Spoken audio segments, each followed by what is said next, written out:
그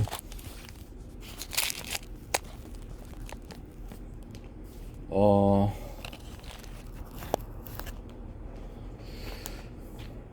전 세계 그 보면은 기술의 이제 개발 체계를 좀 말씀을 드리겠습니다.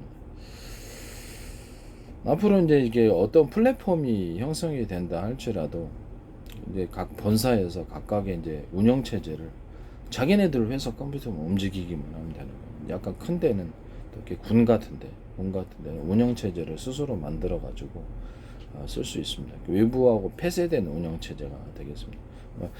해외 시장에서 팔리든 안 팔리든 상관이 없는 운영 체제를 만들어서 컴퓨터를 폐쇄적으로 운영을 하는 군사 보안이 필요하거나 회사 보안이 필요하다 그러면 그런 식으로 만들어 가는 거예요. 그래서 이제 기존에 이렇게 통과를 할 때 암호 체계를 뭐 한번 뭐 접근 권한이 있는 사람들이 다 있잖아요. 그 레벨별로 암호 체계를 조금씩만 부여를 하는 거예요. 2개, 3개, 총 암호 체계는 20개 된다든지 접근하게.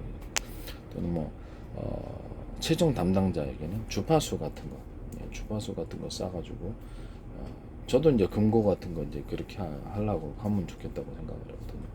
개인 금고다 그러면 자신에게 스마트폰 같은 데서 주파수를 형성할 수 있는 주파수 형성기가 있고요.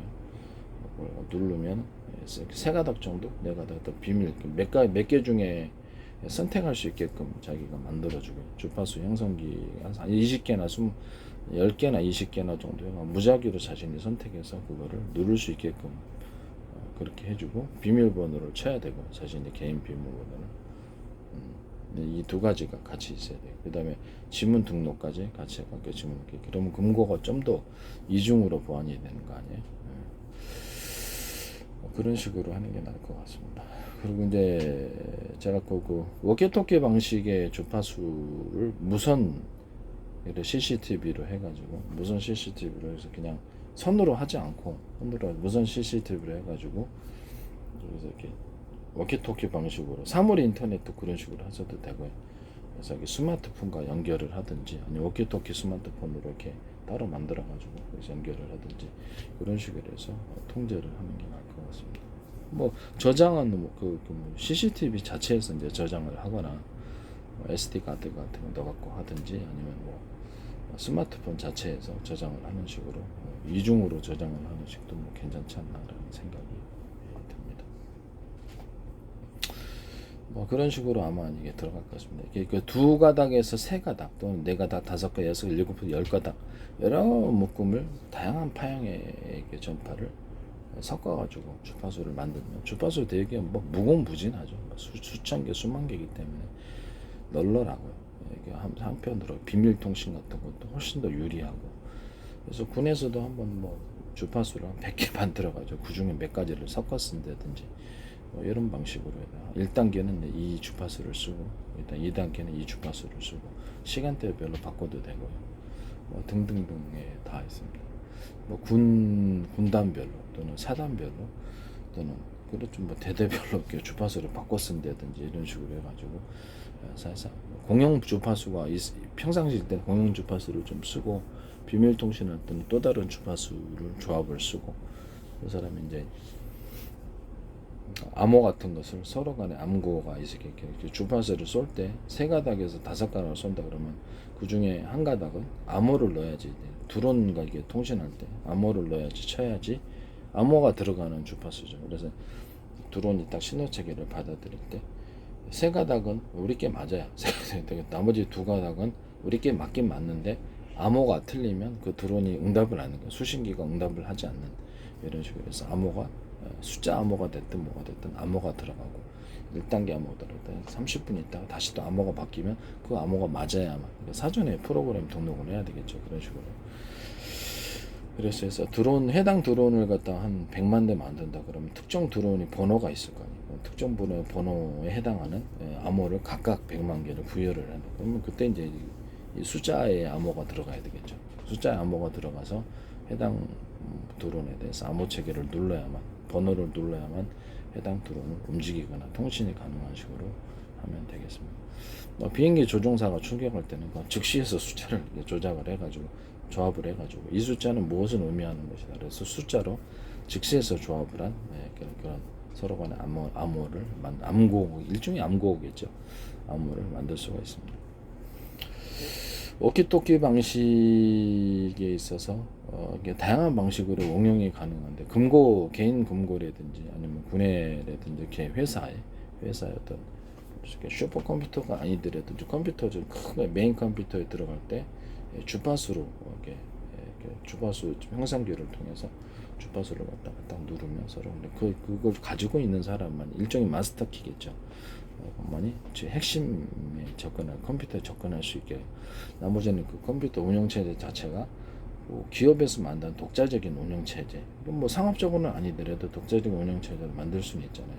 그런 식으로 앞으로 독자적인 운영체계를 만들어서 쓰고 이렇게 뭐 전 세계 어떤 뭐 어디다 그러면 거기서 마스터 키를 갖고 있단 말이에요. 운영체계를 그것 걸 쓰면은 그 마스터 키 안에서 상대방의 군사 기밀이든 회사 기밀 다 볼 수가 있어요. 그래서 이 부분이 조금 문제가 있는 것으로 제가 보여집니다. 그래서 이거를 회사에서 운영체제를 군에서 만들어 가지고 마스터 키를 하고 어떤 특정 어떤 기밀을 봤다, 특정 파일을 열어봤다라는 기록이 자동 형성되도록 그거는 특정 파일을 열어봤을 때 특정 어떤 파일들 비밀 파일들을 모으는 것을 열어봤을 때 그거를 다른 회사에 맡기세요. 다른 회사에 맡겨가지고 그 프로그램을 만든 회사가 아니라 프로그램 누가 만들어 군에서 만들겠습니까? 그러니까 누가 만든 정보기관에서 만드나 어쨌든 만든 회사가 여기서 어떤 형태로든 그 비밀 파일을 열어봤을 때는 그래서 여러 번 기록이 나오는 거예요. 누가 열었으며 어디 컴퓨터 외부 컴퓨터도 그럼 접근한 외부 컴퓨터 뭐 이런 식으로 이렇게 기록이 남도록 이렇게 영상 그때 비밀 이렇게 CCTV가 딱 그 사람을 비치면서 누군지 찍어놓고 그 비밀 파일을 볼 때마다 외부에서 침입했던 뭐든 자동으로 CCTV가 형성이 되면서 그 사람을 찍는 거예요. 착각 찍고 그 사람의 지문까지도 어쩌면 착각 찍고 그런 식으로 홍채 같은 거 딱깍 찍고 이런 식으로 해도 상관이 없다 나 생각이 듭니다. 그리고 제가 워키토키 방식의 그 통신을 이게 사물 인터넷에 들어간다고 얘기를 했죠. 세 가닥에서 네 가닥, 몇 가닥을 이렇게 쏘면은 그렇죠. 가전제품끼리 서로 이렇게 신호가 끊기거든요. 우리 집도 와이파이 하는데 신호가 됐다 너무 속도도 느리고 한번 올리려면 한 며칠 걸리는 거예요. 너무 답답해. 왜 그런지 모르겠어요. 어쨌든 간에 이 부분은 서로 간에 사물 인터넷 가전 집안에 있는 가전제품과 스마트폰 집안에 있는 중앙 컨트롤 키와 컨트롤 리모컨 키 같은 이런 화면 보면서 치는 그런 것들이 있어가지고 거기서 뭐 그럼 전화기 거기가 이제 전화기도 들어갈 수 있고 전화기는 따로 해도 되고 이게 그런 식으로 컨트롤 키에서 이렇게 가전제품을 통제를 하고 스마트폰도 여기 등록을 해가지고 이걸 통해서 이렇게 가전제품을 할 수 있도록 하는 중앙 컨트롤 키 리모컨과 같은 뭐 화면이 있는 중앙 컨트롤 키를 제가 제안을 했었죠. 그래서 스마트폰으로 다 하기는 좀 그렇다. 노인네들은 어떡하냐 라는 거죠. 그래서 중앙 컨트롤 키 안에서 이렇게 가전제품을 통제하도록 그렇게 하는 게 음성 명령도 가능하고 터치도 가능하고 키보드도 가능하도록 하면 더 좋겠죠. 터치로 하면 더 좋겠죠. 뭐 그런 식으로 하는 게 나을 거라고 생각합니다. 사물 인터넷 할 때 세 가닥에서 네 가닥, 몇 가닥을 넣든지 하면은 서로 간에 신호가 고별이 되고 뚜렷하게 다른 신호하고 차별, 방해도 안 받는단 말이에요. 신호가 멀리 가고 이렇게 됩니다. 그 다음에 레이더 소자라든지 각종 어떤 수신기, 레이더 소자 방식의 수신기를 마을 이장님 방송하는 것처럼 그렇게 해서 확성기 하나로만 여기서 얘기를 하면 적죠. 그러는 확성기를 전기선으로 이어가지고 많이 많은 중폭기, 많은 확성기를 다루는 중폭기가 되는 그런 식으로 해서 레이더 소자를 피레침 구조로 해가지고 확성기 신호를 중폭시키는 구조를 갖고 수신할 때도 역시 그런 식으로 피레침 구조로 번개치면 하나의 피레침 구조를 받으면 좀 약하죠. 그러니까 여러 개의 피레칭 구조를 넣으면 거기에 번개가 잘 흡수가 된단 말이에요. 그런 것이 수신칩을 그렇게 만들자 그래서 이 방식을 만드시면 제 방식을 침해하는 겁니다. 그래서 리모컨도 들어갈 수도 있고 뭐 장난감에도 들어갈 수 있어요. 그다음 자동차에도 이 수신 칩이 들어갈 수 있습니다. 자동차에도 수신 칩 중폭기, 워키토키, 스마트폰에도 이 수신 칩 제 방식의 많은 피레층 구조 같은 이렇게 신호를 받아들이고 송출할 때도 확성기 구조 같은 많은 피레층 구조를 통해서 확신을 보내면 중폭기가 됩니다. 그다음에 이거를 이제 제 통로 구조를 서로 간격이 틀린 나사식 방식의 통로 구조를 통해서 신호가 왔다 갔다 하면 신호가 중폭이 됩니다. 알았죠? 거기서도 중폭을 할 수 있다는 것을 말씀을 드립니다. 수신기, 중폭기에도 다 들어간다. 이것이 이제 워키토키에도 들어가고 자동차에도 들어갈 수도 있고. 뭐 사물 인터넷 그 칩에도 다 들어갔습니다. 사물 인터넷 칩에도 이런 방식으로 신호를 주고받고 이런 식으로 들어가고. 워키토키 이제 각각의 워키토키가 수신기, 중폭기가 있을 거 아니에요. 그럼 기존에 한 5km 가던 것이 이게 세 가닥, 네 가닥, 몇 가닥 묶어서 가는 전파 방식으로는 한 20km, 30km, 이렇게 갈 수도 있거든요. 40km. 에이사 레이더 할 때 제가 제안한 방식이기 때문에 에이사 레이더로 묶어서 가면 멀리 가고 그 중에서 열에 민감한 이런 것으로 전투기로 열을 전달해서 기판을 지워버리는데 전투기 조종사를 충격에 빠뜨려서 떨어뜨리는 방식이라고 제안을 했었던 부분이기 때문에 세 가닥, 네 가닥, 다섯, 열 가닥 상관없어요. 그래서 이렇게 그 중에 한 개에다가 정보를 영상 정보씩 수신 넣어줄 수도 있고 암호 방식으로 세 가지 전파에다 각각 넣어줄 수도 있고 뭐 그렇습니다. 하나는 가짜고 두 개만 진짜고 이렇게 할 수도 있고 다양한 방식으로 이런 식으로 해서 이렇게 하시면 될 것 같아요. 스마트폰에도 이 수신기, 레이더 수신기, 많은 피레칭 구조에 하나 배우시면 하나가 아니라 수신기, 피레칭 구조에 금속에 있어서 전파를 좀 잘 받아들이는 금속 소재를 사용하면 좋겠죠. 이런 식으로 모양도 이런 좀 피레칭 구조를 좀 해주면 좀 더 좋아요. 그래서 이게 보다 전파를 많이 받아들일 수 있는 종류의 가지치기, 가지까지도 쳐주면 더 좋겠죠. 수신기가 여기 돌기가 많아져야 돼요. 피레칭 구조를 이렇게 뾰족뾰족 번개 칠 때 보면 그렇게 피레칭이 높은 데 있어야지 것처럼 뾰족뾰족 하면 더 좋겠죠. 여기다 더해서 옆에다 가지치기식으로 안테나 받는 식으로 있잖아요. 안테나 기존에 이렇게 TV 안테나 이렇게 옆으로 쭉쭉쭉 그런 식으로 해서 가지까지 쳐주면 더 좋아요. 수신기도 그렇고 중폭기도 이 똑같은 구조를 가지면 더 좋습니다.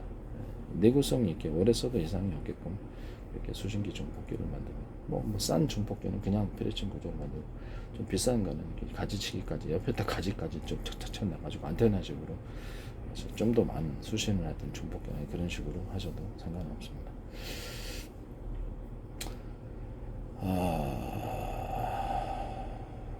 그 다음에 무선 집안에 뭐 리모컨도 다 이 수신기 중폭기 이런 식으로 만들고 리모컨도 워키토키 방식으로 해서 세 줄기, 네 줄기, 다섯 개 이렇게 전파 묶음으로 보내는 송출 방법 있죠. 그 전파의 방법은 제 거 쓰는 겁니다.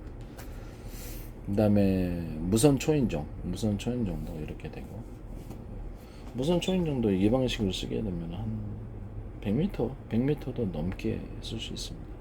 건전지 방식으로 하더라도 100m 정도는 넘게 초인종을 쓸 수 있기 때문에 비상 신호로도 괜찮은 것 같습니다. 자, 워키토키도 이제 비상 신호를 할 수 있고, 그다음에 스피커 구조에도 똑같이 마을 이장이 확성하는 것처럼 해서 피레칭 구조로 전자식으로 하면 피레칭 구조로 이렇게 해가지고 중폭 하나의 확성기가 아니라 이렇게 통로에는 나사식 회전 구조에 나사식 회전인데 통로 안에 간격이 넓고 중간 좁고 촘촘히 이 구조가 들어가게 되는 거예요. 이렇게 해서 소리를 증폭시켜 줍니다. 이 구조를 하나, 둘, 셋, 넷, 다섯 몇 개로 하면 더 소리가 증폭되겠죠. 레이더 수신기와 증폭기도 똑같이 통로 구조를 여러 개로 만들어 놓으시면 소리가 더 증폭됩니다. 신호가 수신, 증폭이 두 가지가 더 잘 되는 거예요. 피레칭 구조를 넣을 수도 있고, 그 다음에 아니면 여기다가 또 가지치기로 해가지고 소리를 좀 더 증폭시켜주는 그런 구조도 있을 수 있겠다. 싼 거는 이제 좀 단순한 구조로 만들어주고 비싼 거는 그런 식으로 만들어서 소리를 증폭시켜주고 진동시켜서 보낼 수 있다는 거죠. 스피커도 이런 식으로 만든다.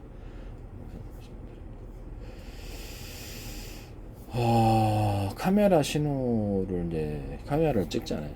카메라를 찍으면 이제 이렇게 전송이 되잖아요. 카메라 전송이 되면 그 전송 통로 구조에도 이런 식으로 이렇게 좀 뭐 딱히 필요는 없을 것 같은데 그건 나중에 따로 한번 연구를 해보자.